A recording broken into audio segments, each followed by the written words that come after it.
نحمده ونصلي على رسوله الكريم اما بعد فاعوذ بالله من الشيطان الرجيم بسم الله الرحمن الرحيم رب اشرح لي صدري ويسر لي امري واحلل عقدة من لساني يفقهوا قولي۔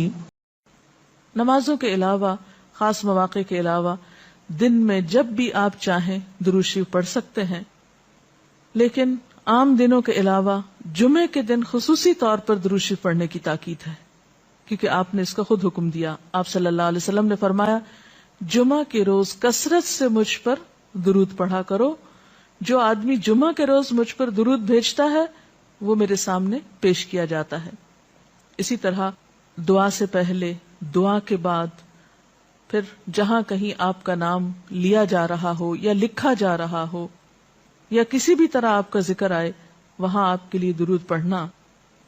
اسی طرح مسجد میں داخل ہوتے وقت درود شریف پڑھنا، مسجد سے نکلتے وقت درود شریف پڑھنا، پھر نماز سے فارغ ہونے کے بعد درود شریف پڑھنا، یعنی ایک تو نماز کے اندر ہے لیکن نماز سے فراغت کے بعد، پھر اسی طرح ہر مجلس میں آپ پر درود پڑھنا ضروری ہے، پھر اسی طرح صبح و شام کے اوقات میں، یعنی یہ تمام مواقع ایسے مواقع ہیں جس میں آپ درود شریف پڑھ سکتے ہیں۔ اور موقع کوئی ہو یا نہ ہو، دن یا رات کی گھڑیوں میں سے جس گھڑی میں آپ چاہیں، جب چاہیں، چلتے پھرتے، کام کاج کرتے، آپ اللہ کے رسول صلی اللہ علیہ وسلم کو یاد کر سکتے ہیں، آپ کے لیے درود اور سلام پڑھ سکتے ہیں۔ نبی صلی اللہ علیہ وسلم پر درود شریف پڑھنے کے کئی صیغے ہمارے ہاں مشہور ہیں، اس میں کچھ تو وہ ہیں جو آپ صلی اللہ علیہ وسلم سے ثابت ہیں، اور کچھ ایسے ہیں کہ جو لوگوں نے بعد میں خود بنا لیے ہیں۔ تو وہ ایسے تمام ورژن یا ایسی تمام عبارتیں جو لوگوں نے خود اس معنی کی بنائی ہیں، خواہ وہ عربی میں ہیں یا اردو میں ہیں، تو ان کو پڑھنے کی حد تک تو پڑھا جا سکتا ہے۔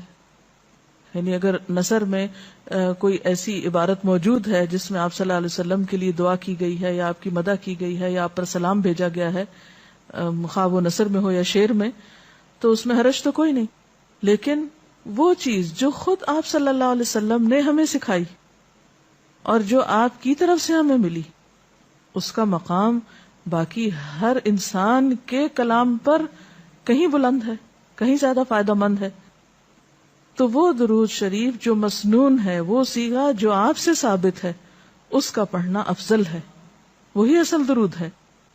اور باقی تو انسانوں کے خیالات یا جذبات کا اظہار ہے، خواہ وہ شعر میں ہو، خواہ وہ نثر میں ہو، خواہ وہ اردو میں ہو، خواہ پنجابی میں ہو یا کسی اور زبان میں ہو، وہ تو پھر انسانوں کے کلام ہے نا۔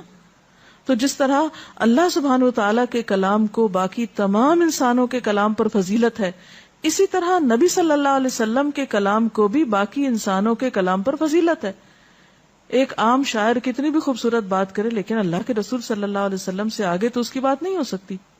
ایک عام انسان کتنے بھی خوبصورت انداز میں آپ صلی اللہ علیہ وسلم کا ذکر خیر کرے، لیکن وہ اس کے برابر تو نہیں ہو سکتا جو نبی صلی اللہ علیہ وسلم نے خود ہمیں دیا۔ تو بہترین صیغہ وہی ہے جو ہم نماز میں پڑھتے ہیں، جسے درود ابراہیمی کہا جاتا ہے، اور اس کا پڑھنا باعث اجر و ثواب ہے اور اس میں کوئی شک ہی نہیں۔ اسی طرح یہ چونکہ تھوڑا طویل ہے تو اس کو مختصر انداز میں بھی آپ پڑھ سکتے ہیں، مثلا صرف اگر آپ صلی اللہ علیہ وسلم کہہ رہے ہیں تو یہ بھی درست ہے، یہ بھی درود شریف مکمل ہے ایک طرح سے، اگرچہ مختصر ہے۔ اسی طرح اللہم صلی وسلم علی نبینا محمد، یہ بھی آپ پڑھ سکتے ہیں، صلی اللہ علی النبی الکریم کہہ سکتے ہیں۔ تو مختصر ہو یا درود ابراہیمی کچھ طویل شکل میں ہو، اصل چیز تو ذکر میں مشغول ہونا ہے۔ تعداد میٹر نہیں کرتی، جتنا وہ احساس اور جذبہ اور عقیدت جو کہ درود شریف پڑھتے ہوئے آپ صلی اللہ علیہ وسلم کے لیے ہماری ہو سکتی ہے۔ تو ہمارے لیے دن میں بے شمار مواقع ایسے ہوتے ہیں کہ جس میں ہم درود شریف پڑھ سکتے ہیں۔ سب سے پہلا موقع تو خود نماز کا موقع ہے، اس وقت تک نماز مکمل نہیں ہوتی جب تک ہم اس میں درود شریف نہیں پڑھتے۔ پھر اسی طرح عام نمازوں کے علاوہ نماز جنازہ میں بھی درود شریف پڑھا جاتا ہے، پھر اذان کے بعد درود شریف پڑھا جاتا ہے۔ آپ صلی اللہ علیہ وسلم نے فرمایا، جب مؤذن کی آواز سنو یعنی آذان سنو تو وہی کہو جو مؤذن کہتا ہے، یعنی آذان کا جواب دو، پھر مجھ پر درود پڑھو. یعنی آذان کا جواب دینے کے بعد جب آذان ختم ہو جائے تو کیا کرنا چاہیے؟ نبی صلی اللہ علیہ وسلم پر درود بھیجنا چاہیے، کیونکہ مجھ پر درود پڑھنے والے پر اللہ تعالیٰ 10 رحمتیں نازل فرماتا ہے.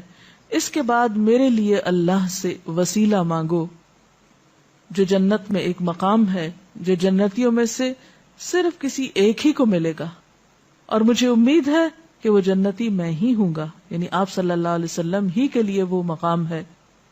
اور آپ نے یہ بھی فرمایا کہ من سألی اللہ الوسیلہ، جس نے اللہ سے میرے لیے وسیلہ کی دعا کی، یعنی درود شریف کے علاوہ آت محمد الوسیلۃ دعا ہم پڑھتے ہیں، یہ دعا بھی پڑھی جانی چاہیے. تو جس نے یہ دعا پڑھی اس کے لیے میری شفاعت واجب ہو جائے گی، یعنی قیامت کے دن پھر میں اس کے لیے شفاعت کروں گا.